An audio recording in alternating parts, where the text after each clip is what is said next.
السلام عليكم، كيف حالكم؟ أتمنى أن تكونوا بخير وعلى خير والحمل يمر في أحسن الأحوال. معكم الدكتور مريم من قناة سول طبيبة مع مريم. أكيد أي سيدة تصل للشهر الثامن والشهر التاسع تبدأ بالبحث عن طرق تساعدها في تعجيل الطلق وتسهيل الطلق والولادة الطبيعية، وكذلك أعشاب تعجل الطلق والولادة. فهنا تبدأ مسيرة البحث عن هذه الأعشاب، وهناك مجموعة من الفيديوهات مثلا على اليوتيوب في جوجل. فبمجرد البحث تظهر لك مجموعة من الأعشاب. فهناك أعشاب أكيد صالحة وتساهم في تعجيل الطلق، وهناك أعشاب خطيرة وقد تسبب مشاكل أثناء الحمل وبعد الولادة، وقد تسبب مشكل خطير وهو نزيف الولادة، ويعتبر أول سبب لوفاة سيدات أو الأمهات بعد الولادة في المغرب. لهذا جئت بهذا الفيديو لتصحيح هذه المغالطات. ما هي الأعشاب التي يمكنك تناولها بشكل مطمئن في الحمل، وما هي الأعشاب الخطيرة التي قد تسبب مشاكل من بينها نزيف الولادة. لذلك ابقي معي إلى آخر الفيديو لأنه مهم ومهم جدا. أول شيء، هناك غير الأعشاب هناك بعض الأكلات المتفق عليها التي تساهم في تسريع الولادة، منها التمر، فلا جدال في ذلك ولا خلاف عن ذلك. فالنساء اللواتي يتناولن التمر في الغالب يلدن بشكل طبيعي وتكون ولادة أسهل. تناول التمر في بداية الشهر التاسع أو نهاية الشهر الثامن بانتظام، هذا يساعد في فتح الرحم أكثر على مدار الوقت المتبقي، وهو ما يجعل الولادة أسهل وأقصر. 5 حبات في اليوم كافية ووافية ابتداء من الشهر الثامن وأواخر الشهر الثامن وبداية الشهر التاسع. إذا كنت تعانين من سكري الحمل فأنت ممنوعة منه.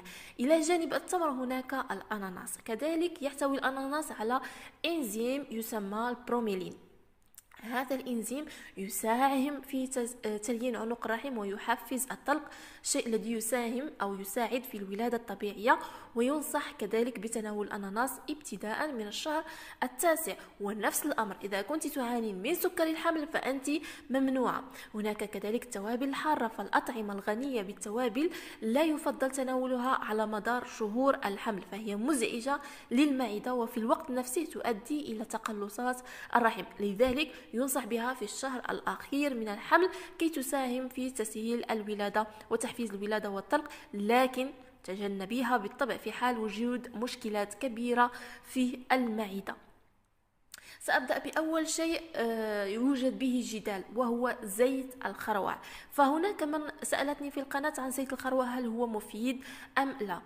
الأبحاث أظهرت أن تناول زيت الخروع يؤدي إلى حدوث انقباضات في الرحم بالفعل، وهي طريقة تستخدمها الجدات منذ القدم لتحفيز الطلق، لكن الأطباء حاليا لا يوصون بها بسبب تأثير زيت الخروع كملين. يمكن أن يسبب خطر الجفاف والإزعاج في وقت الولادة لكثير من النساء التي لا يحتملن قوته. هذا بالنسبة للأطعمة. دعونا الآن نتكلم عن الأعشاب. فتوجد مجموعة من الأعشاب التي تساعد في تحفيز الطلق وتوسيع الرحم استعدادا للولادة الطبيعية، وعلى رأسها الزنجبيل. فالزنجبيل مهم ويمكنك تناوله بشكل جيد جدا، فهو لديه خصائص رائعة جدا في تحفيز الولادة وتحفيز الطلق.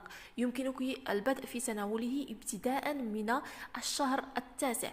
إلى جانب الزنجبيل هناك اليانسون، وبالمغربي نقول له النافع. هذا اليانسون كذلك عشبة رائعة جدا ولديها خصائص عديدة تساهم في الطلق. هناك الريحان، ومن لا يعرف الريحان وفوائد الريحان.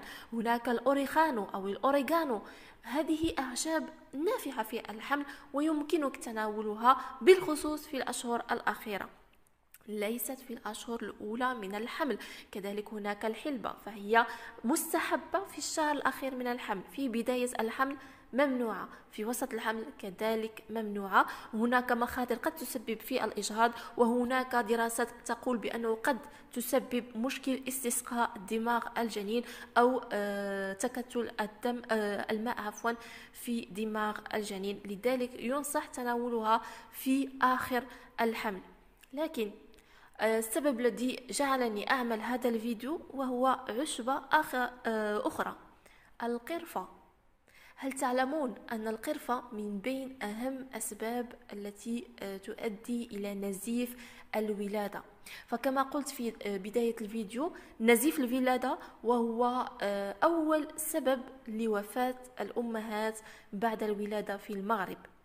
تصوروا معي، فالنساء مثلا اللواتي تعانين من سيولة الدم، يعني لديها جريان الدم، إذا تناولت القرفة وبجرعات كبيرة، هذا ما أعرفه بأن النساء في نهاية الشهر التاسع وبمجرد دخول الشهر التاسع تبدأ بتناول هذه الأمور ظنا منها بأنها تساهم في تقلصات وزيادة تقلصات وتلهين عنق الرحم. هي فعلا تساهم في هذا الأمر، ولا توجد دراسات تقول بأنها تمنع تقلصات، هي تساهم، لكن قد تسبب لك نزيف أثناء الولادة، خصوصا إذا كنت تعانين من سيولة الدم. هذا أمر خطير وخطير جدا. إذا كنت مثلا تتناولين بعض الأدوية، من بينها مثلا أدوية السكري أو أدوية أخرى، فهي تتعارض مع هذه الأدوية، قد تبطل مفعولها وقد تسبب لخبطات في معدلات هذه الأدوية في الدم. لذلك يجب الانتباه. فالقرفة يمكنك تناولها، فهي ليست ممنوعة، لكن كتوابل، يمكنك إضافة مثلا رأس ملعقة أو نصف ملعقة في الأكل، فهي جيدة. لكن عندما تقومين بوضعها مثلا في كأس من الماء يوميا وبجرعات كبيرة، وقد تتناولها السيدة حتى 2 إلى 3 مرات في اليوم، هنا يصبح المشكل. يجب الانتباه. يمكنك أكل القرفة، ليست ممنوعة، لكن باعتدال جيد جدا.